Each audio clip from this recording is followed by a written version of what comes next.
right, so I want to thank you all for attending today and for our organizers, Dr. Mullen and colleagues, for extending the very kind invitation for me to come and share some of my research and celebrate with you Darwin's 203rd birthday. I would like to start today with a quote from a May 2002 article published in the New York Times. In practicing medicine, I am not colorblind. I always take note of my patient's race. So do many of my colleagues. We do it because certain diseases and treatment responses cluster by ethnicity. Recognizing these patterns can help us to diagnose disease more efficiently and prescribe medication more effectively.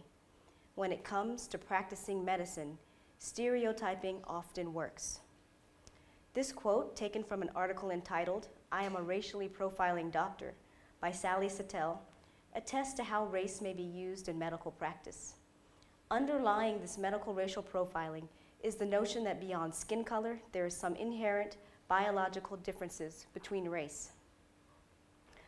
And these differences, furthermore, are the cause of varying responses to some drugs and treatments. Consequently, to some physicians, using race as a proxy to learn something about a patient seems a reasonable choice. However, the existence of biological race, and by extension, the use of race in biomedicine, is directly at odds with what most contemporary anthropologists and human geneticists profess about human variation. In today's talk, I want to share with you my thoughts inspired by my own work in molecular epidemiology, as well as by the research of others, on incorporating modern anthropological explanations of human variation into epidemiology. I suggest that the incorporation of a bioanthropological and biocultural perspective on human variation can significantly contribute to the understanding and study of the distribution of disease.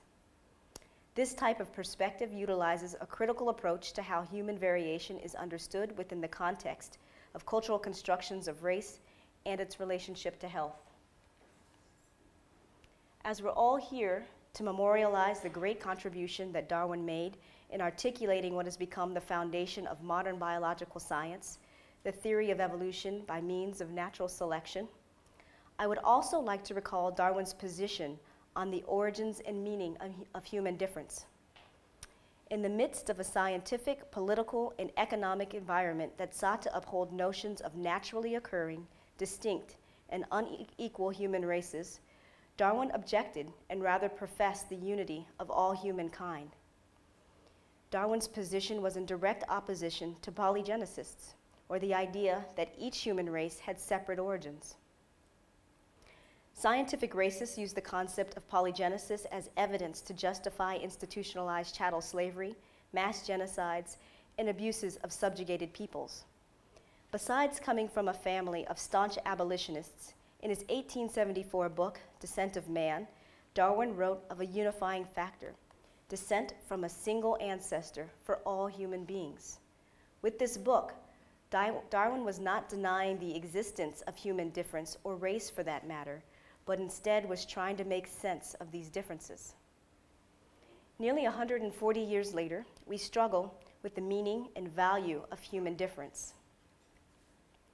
We have all likely heard the factoid that when considering DNA sequences, any two humans are 99.9% alike.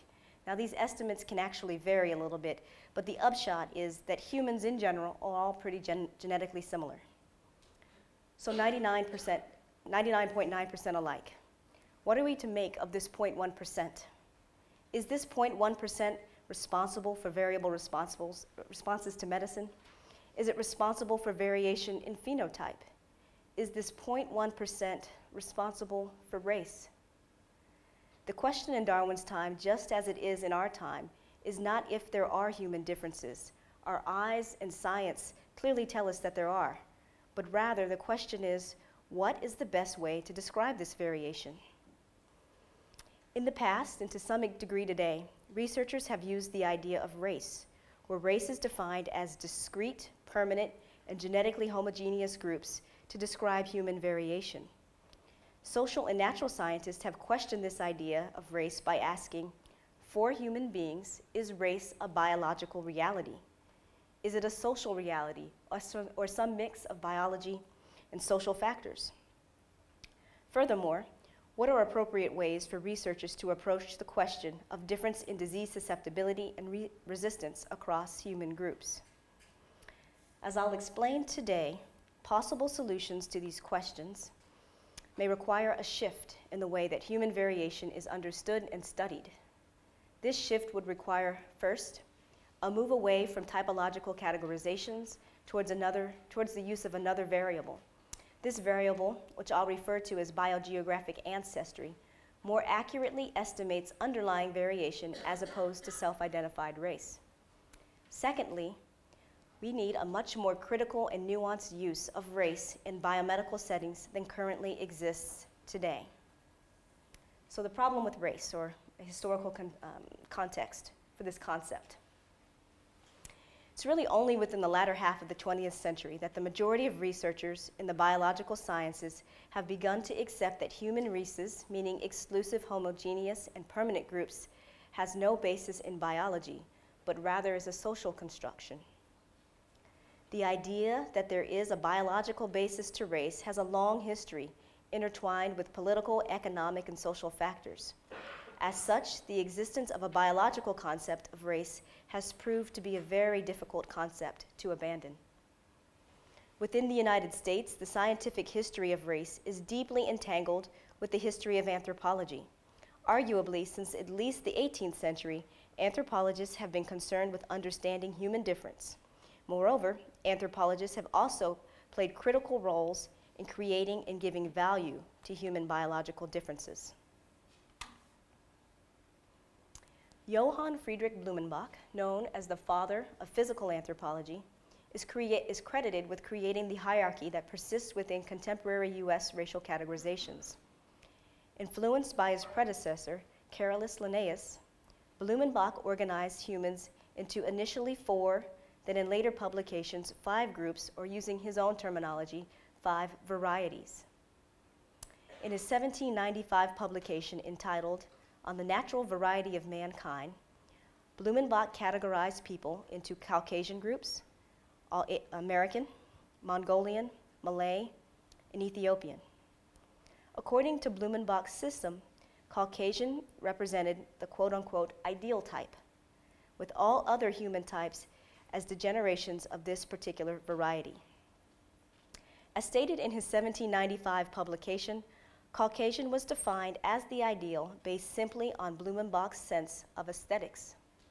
Quote, I have taken the name of this variety from Mount Caucasus, both because its neighborhood and especially its southern slope produces the most beautiful race of men, I mean the Georgian, and because all physiological reasons converge to this, that in this region, if anywhere, it seems we ought with the greatest probability to place the autochthones of mankind.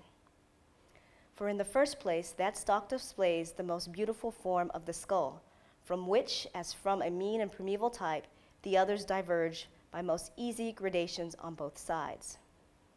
White, we may fairly assume to have been the primitive color of mankind. After Blumenbach, certain prominent scientists throughout the 19th century worked to uphold Blumenbach's racial taxonomy. However, they questioned and ultimately professed a change regarding human races.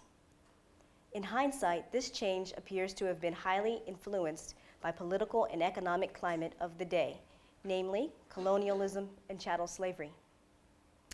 This change had to do with the origin of humankind. According to Blumenbach, and later Darwin for that matter, humankind had a single origin, or a monogenesis. According to Blumenbach, human origin was among the people of the Caucasus. Scientists of the 19th century, such as Samuel Morton, Josiah Nott, George Lydian, and Louis Agassiz, were polygenicists, believing in separate origins for each of the human races.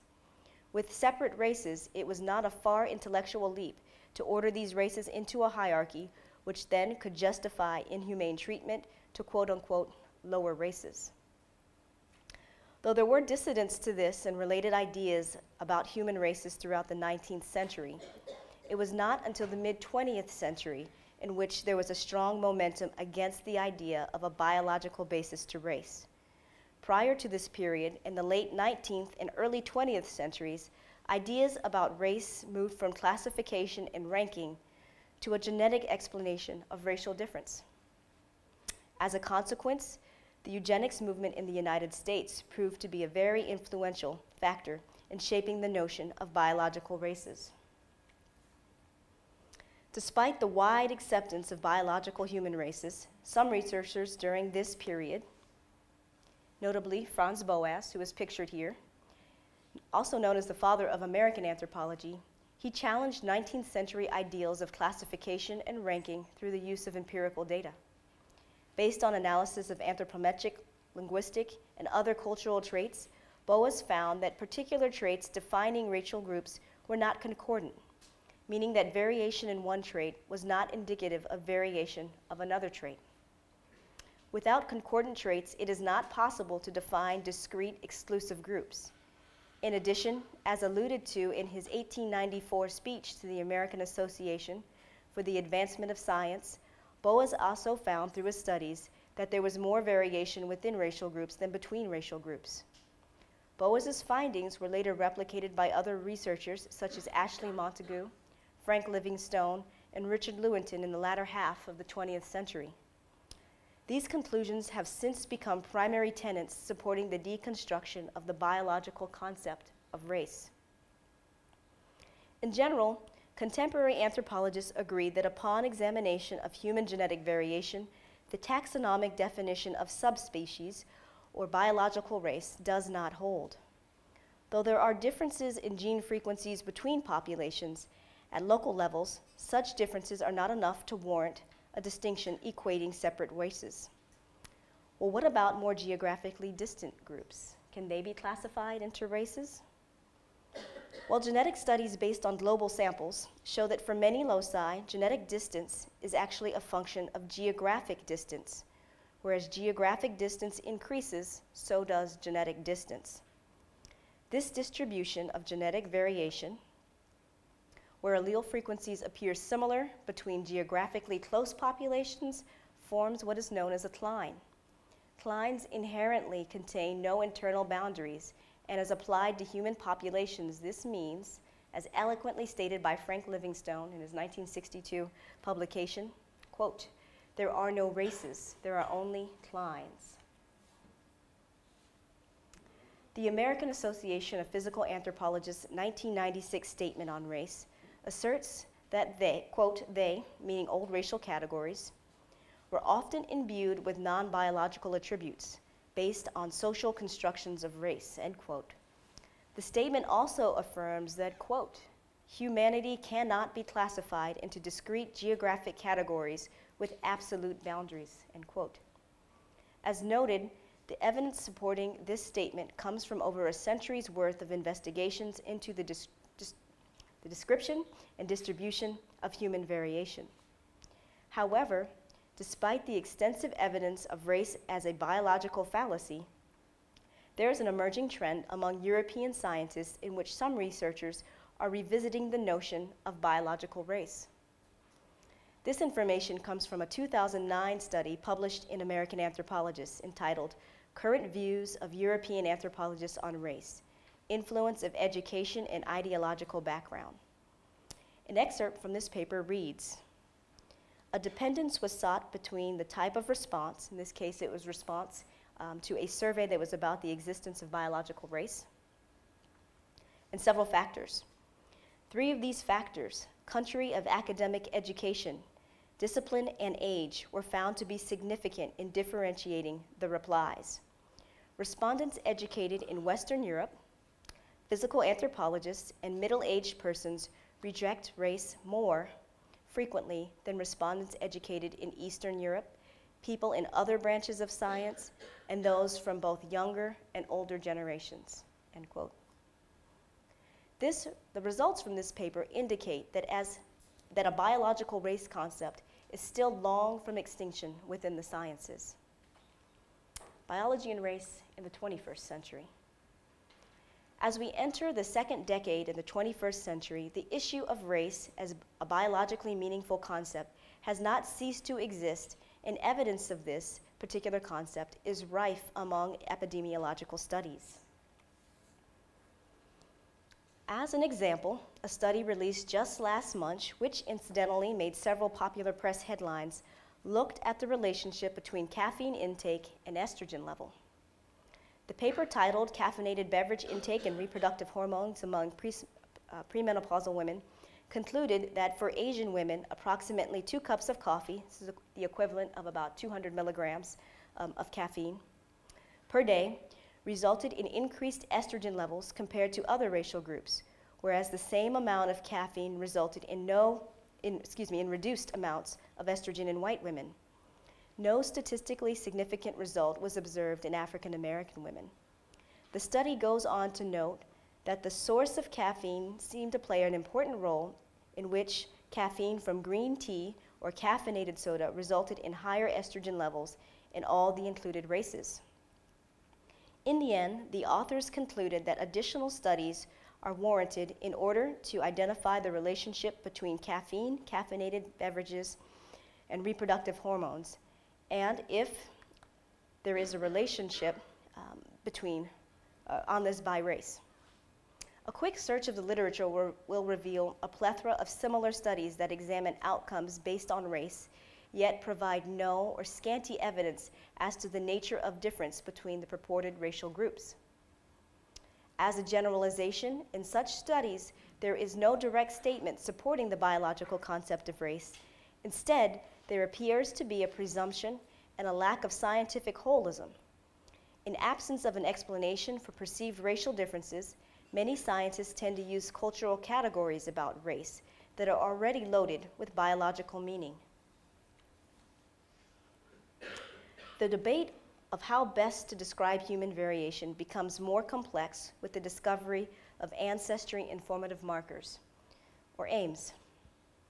Ancestry informative markers are genetic markers that have allele frequencies that vary drastically between populations. AIMs are generally markers that are under selection, and thus the alleles appear very different as a function of the environment they emerged under. For example, a polymorphism in the FY gene is used as an AIM. This gene is responsible for the production of the Duffy blood group. Okay? This gene controls a glycoprotein receptor on blood cells. This receptor is normally used for cytokines that are secreted during inflammation. In addition, the receptor can also be used by Plasmodium vivax, a parasite that causes malaria. For some individuals, they have a null allele, meaning that they do not produce this receptor. This lack of receptor confers a resistance to the malarial parasite. Thus, in places where malaria is endemic, there will be a higher frequency of individuals that carry the null allele, as opposed to places where there is no malaria. As you can see on this map, the null allele is most common among sub-Saharan Africans, where up to 98 to 100% of the population carry the null allele. Okay? And outside of Africa, where malaria is not endemic, the null allele is very rarely expressed. So markers that have a high frequency in some areas of the world and not as high in others are considered AIMs. Okay? So they have this frequency differential. Okay? In this particular slide, I'm actually showing you a frequency differential for FY null. So FY null is the absence of the marker. As it's depicted here, this is actually the allele that is a receptor, but it's still based around this idea of a null receptor. So what we have here are basically some identification information. It's on chromosome 1, Q23.2. Okay? And the frequency of this particular allele is very, very low in Africans. Okay? So this is not the null receptor. It does say null, but it's a variant of the null receptor, which results in an actual receptor. And you can see in non-African populations, in European and Native Americans, it's at a high frequency. Okay? So this is a great AIM, or ancestry informative marker, because it's very rare in one group and common in another group. So when we see it, we can make a probabilistic statement that if you have this particular allele, there's a good chance that you come from a non-African population. Okay? What's here are basically the allele frequency differentials. We call these delta values. Okay? And this is just a difference. Okay? So by using these aims, we're able to get an actual estimate of someone's ancestry. Okay? Using a combination of many aims, some studies suggest a minimum of 35 different aims will allow for the estimation of biogeographic ancestry. More specifically, aims will be genotyped in a study population, then the allele frequencies will be statistically compared to a reference population. Shared alleles between the study group and the reference group suggest shared ancestry. Thus, genetic ancestry or biogeographic ancestry is an objective measurement that corresponds to biogeographic region of origin, where those with shared genetic alleles have a shared origin. Biogeographic ancestry has been utilized by anthropologists to establish links between present and past populations, as well as molecular epidemiologists in efforts to map disease genes. Biogeographic ancestry is distinct from race in a number of ways. Biogeographic ancestry is based on the genotyping of particular alleles, which, due to frequency differentials, can aid in identifying ancestral populations from broad geographic regions. Biogeographic ancestry does not contain the same social and historical baggage as race, thus its definition is less open to interpretation. Additionally, biogeographic ancestry assesses actual genotypes, rendering it more useful than race as a biological indicator of variation. To illustrate this difference between biogeographic ancestry and race, let's consider the results of my own genetic test. Based on 109 aims, my ancestry is 89% African. The 95% confidence interval for that is 82 to 95%. It's 4.7% Native American, with the confidence intervals between 0 and 12%, and 6% European, with confidence intervals between 1 to 13%. So discounting Native American ancestry, since the confidence interval includes 0, my test results indicate that I have some non-African ancestry. Despite this, I will self-identify as African American, African Caribbean, or the like, on census reports or any sort of demographic form. My own example illustrates the point that ancestry and race are two different concepts. One concept is based on laboratory results, okay, something that we can quantify, and the other has been part of my socialization within the United States. The distinction between genetic ancestry and race is further illustrated when considering larger samples. This table comes from a paper I published with a colleague, Dr. Rick Kittles, and is based on genetic ancestry estimates from people who self-identify as European American. Those samples came from State College in Pennsylvania. People who self-identify as African American, samples were taken from Washington, D.C., and Hispanic American. These are groups of Puerto Ricans living in New York. Okay. In the histogram, we can see that 98% of those who self-identify as European have upwards of 90% non-African, presumably European ancestry. Okay, so that's this big red bar.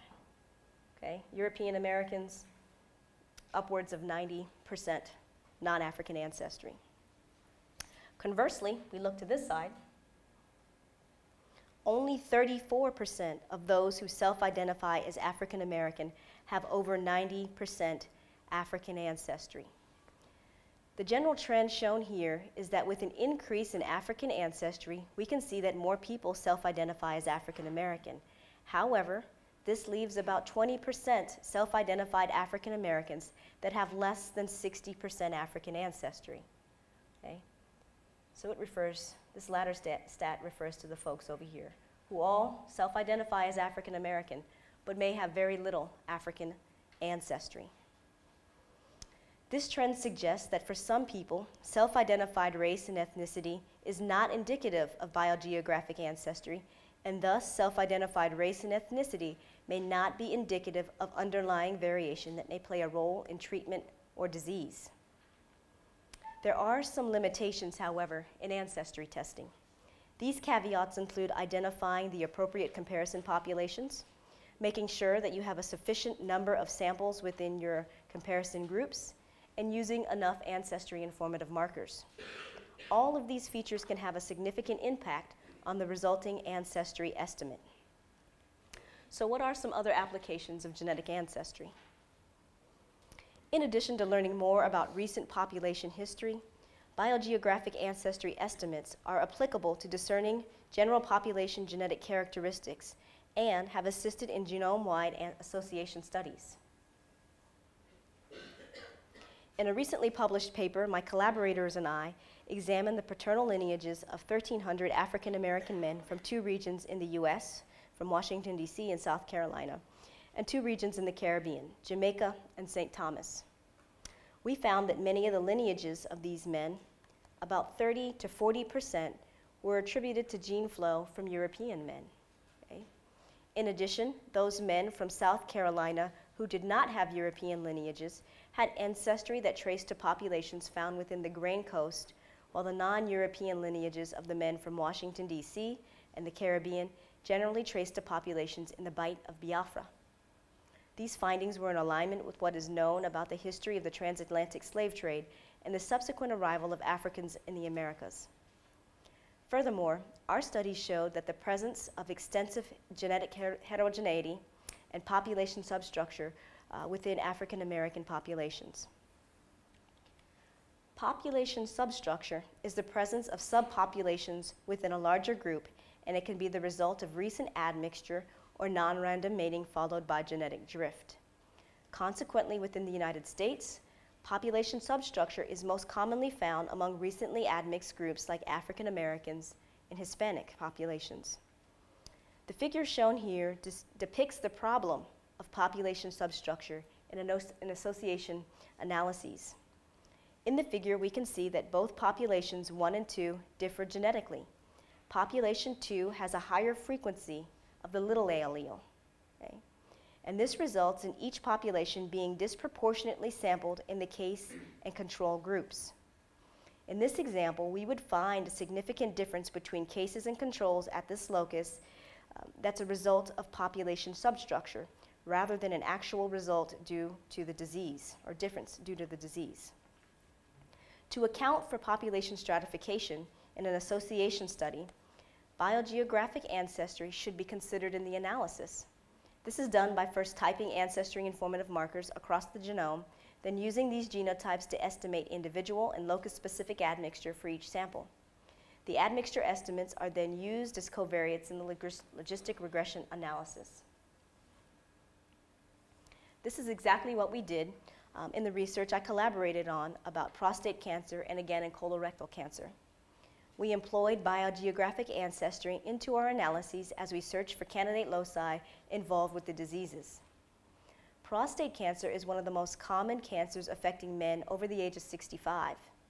Age-adjusted incidence rates for prostate cancer in all men between 2004 and 2008 were about 156 per 100,000 men per year.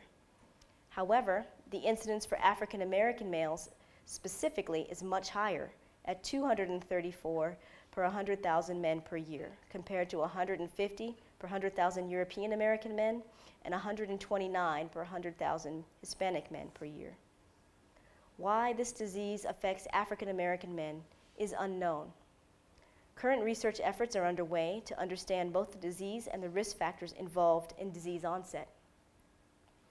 In this prostate cancer study, we examined 24 markers within a specific region of chromosome 8 in 1,057 African American men. The region of chromosome 8 had previously been shown to have an association with prostate cancer. In addition to genotyping the 24 markers, genetic ancestry was also estimated for each participant based on 80 aims. Besides illuminating a bit about the population history of this sample, the biogeographic ancestry estimates were used to correct for both global and local population substructure within our association analysis. The same methodology was applied to the colorectal cancer study. Since the recognition that population substructure is a potential confounder, an increasing number of genome-wide studies are incorporating the use of genetic ancestry into their analyses. In addition to the use of aims to estimate biogeographic ancestry in association studies, genetic ancestry tests have also been commercialized by a number of direct-to-consumer testing companies. For a fee, these companies will send the client a buccal swab to be used for DNA collection and returned to the company. The company will then test the sample for genetic ancestry and produce a report that lists by percentage the biogeographic origins of the client. This sort of test generally appeals to people interested in using genetics to probe their own genealogy.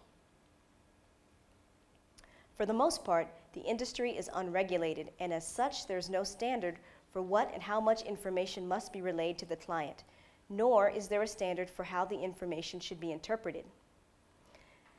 This lack of regulation, in addition to a lack of interdisciplinary communication, has led to the confusion of genetic ancestry for a genetic definition of race. In a recent edited book entitled Race and the Genetic Revolution, Robert Pollack, a contributor, accuses the NIH of promoting a research initiative to, quote, examine human DNA for evidence of race, end quote. He goes on to note, this NIH project intends to find versions of genes that are in everybody of one race or ancestry. He says this is a euphemism for race in this context, but which are never found in the genome of people not of that race, end quote. Though Pollack never specifies the initiative by name, his accusation indicates the misinformation surrounding the definition, purpose, and interpretation of biogeographic ancestry in research. The fact that this chapter is in a book published by a well-established press further indicates the potential for the dissemination of this erroneous belief. Despite the controversy and misinformation surrounding biogeographic ancestry, it is an objective indicator of biogeographic origins and as such can assess underlying variation that may be informative about disease disparity and resistance. Consequently, it is well suited to address the question of how best to describe human variation as opposed to race. As a field that critically thinks about the nature of similarities and differences in human populations, anthropologists and related academic kin must be at the forefront of the ancestry versus race issue and its use in research. So genes, race, and health. During the first decade of the new millennium, the use of race in biomedical setting was hotly debated by a number of researchers representing a variety of fields such as anthropology, medicine, and epidemiology. Though many of the same themes seen with previous generations were not as evident, a refined use and application of more comprehensive genetic data complicated the matter. Proponents of the geneticization of race could cite Risch et al. 2002 or a 2005 article by Tang et al. In the Tang et al. Study, Tang and colleagues observed that genotypic data based on 326 markers sampled from US and Taiwanese participants clustered into 4 broad groups. In addition, for the overwhelming majority, the self-identified race ethnicity of the participants corresponded with one of the 4 genotypic clusters, and this was with a 0.14 discrepancy rate.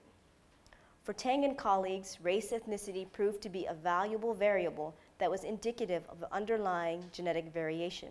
Quote, thus, ancient geographic ancestry, which is highly correlated with self-identified race ethnicity, is a major determinant of genetic structure in the US population.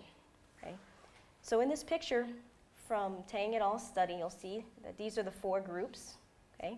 So here, this group represents the African Americans. This group represents Asian Americans or the Taiwanese population. And this group represents Caucasians. Okay? And you'll notice this lone population here, that represents Hispanic groups. Okay? A critique of this research cited problems with the methodology. Gravely, in his 2009 paper, for example, noted that with the use of a US population, Tang et al. Used a population from which its members originate from geographically distant regions. Thus, this critique summons one of the counter-arguments to biological race, and that's of Klein's. Gravely essentially argued that what Tang et al. Actually measured was different segments of a continuum and thereby inserted boundaries in a line where there are none. In addition, another critique noted the problem of using one group, here represented as K, and calling that a cluster. This didn't do it. The camp of researchers that oppose the use of race in biomedicine base their arguments on evidence that indicates the biological fallacy of race. Consequently, since race is culturally imposed, it cannot be a useful variable to explain biologically based differences to drug response or disease susceptibility. Dr. Richard Cooper, a cardiovascular epidemiologist at Loyola University at Strick School of Medicine and a longtime opponent of race-based medical decision-making, states the position clearly. Oh, I'm sorry, I missed my slide.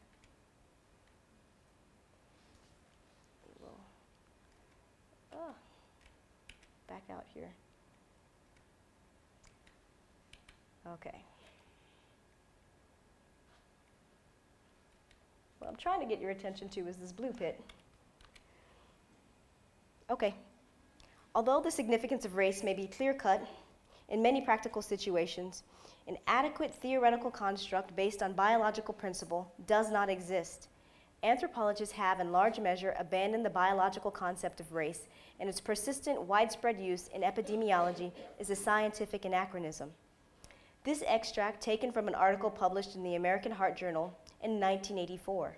Cooper's stance is in staunch opposition to other researchers and professionals like that of Dr. Sally Satel, whom I quoted at the beginning of this seminar. According to this side of the debate, the use of conventional race categories provide some information, medically relevant information about a study participant. Another outspoken proponent of the use of race in biomedicine is epidemiologist Esteban Bouchard, so the author of the paper shown now. He thinks of race as a variable that carries the potential to extract information about environment and genetic risk factors, as well as information about the interaction between risk factors. He notes that despite the danger of collecting information that may serve to essentialize or oversimplify human variation, knowing the race and ethnicity of participants or patients is outweighed by the information that can be gained. A third position on this debate, which is now just beginning to gain attention, conceives of race not as biological, but instead as a biocultural phenomenon. Accordingly, race is not biology, but instead influences biology. Research by Clarence Gravely on hypertension and skin color among a sample of Puerto Ricans, research by James Collins and Richard David on preterm birth and social stress, are both examples of studies that increasingly indicate that though race is not biology, there are mechanisms in which race becomes biology. This mechanism involves the embodiment of psychosocial stress. In this case, the persistently negative experiences of racism to the point where there is a biological manifestation of this stress. Another epidemiologist, Kamara Phillips Jones, has suggested a related model in which three forms of racism, institutionalized, personally mediated, and internalized racism, all work to influence health. According to Jones's model, the differential access to resources and opportunities, she calls that institutionalized racism, prejudice and discrimination, personally mediated racism, and low self-worth, internalized racism, all work together to essentially spoil the environment so that the affected individuals cannot thrive. While it may be of no surprise that stress can cause illness, what is novel about this sort of research is that there is an attempt to incorporate a biocultural perspective on the distribution of disease. Within anthropology, there is a research tradition of applying a holistic approach to the study question. I suggest that with the coordination of social scientists, a similar approach could be widely applied in epidemiological studies. Using this or similar models to what I've described, in combination with genetic characteristics such as biogeographic ancestry, may work better to address the questions about disease disparity across populations.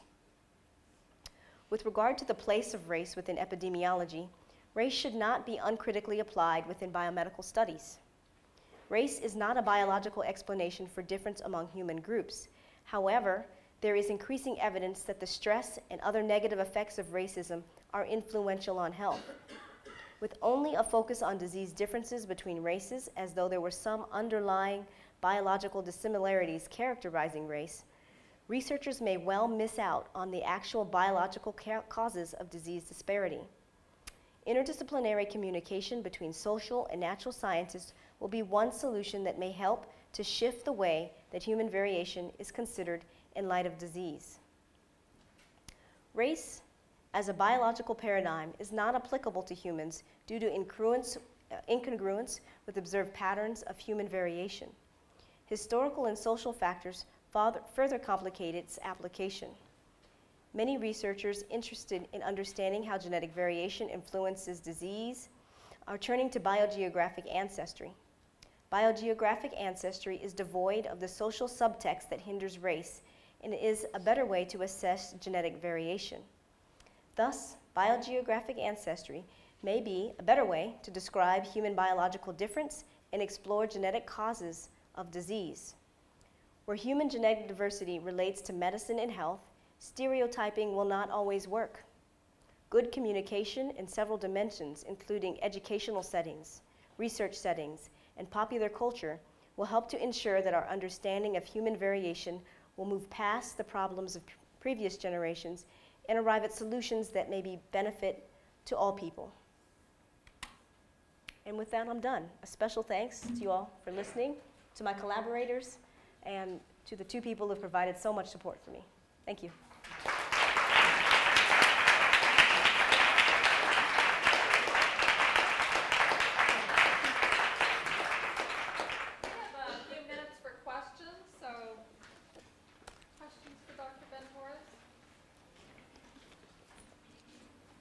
Would you say that the using genetic markers would be a long-term replacement for using race to do studies, or work in conjunction with, and maybe more fine-tuned? I would say work in conjunction with. Because we live in the United States, we're a very race-conscious society, and we have a history involving race, which has resulted in differential access to resources, different environments. In fact, if you look on, I think it's one of the most recent census maps, you'll see that in the US, we are still quite segregated in terms of where we live, okay, geographically. Okay?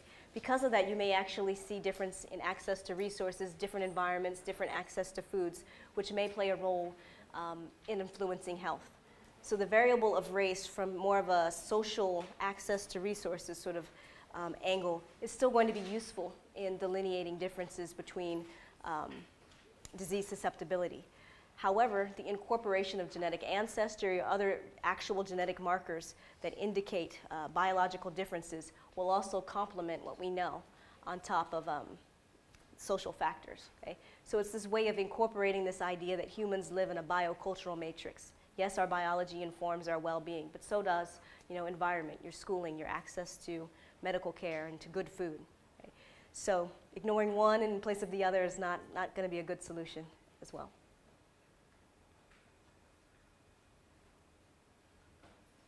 Other questions? Yes, please. Well, you have made comments about the commercialization of genetic testing and things like that. So my question is, what would be, I guess, a better route to go if you were interested in getting that testing done? Or I think there's nothing wrong with doing the testing. It's quite interesting.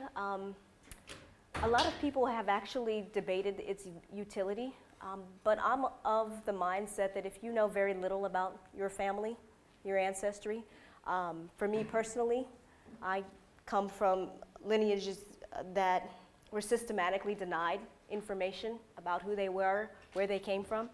Genetic ancestry provides a tool to look back into the past. When the science of it is explained to you, in the grand scheme of things, you are actually not learning that much about your past. Okay? So you can learn about your maternal lineage or your paternal lineage. Okay? That's one person or two people out of your entire family tree. Okay? So in the grand scheme of things, it's not that much. However, if you knew nothing before, where you came from, how you got there, it's a lot. Okay? So I'm not discounting direct-to-consumer genetic ancestry testing. It's quite useful. But I would encourage you to do your homework.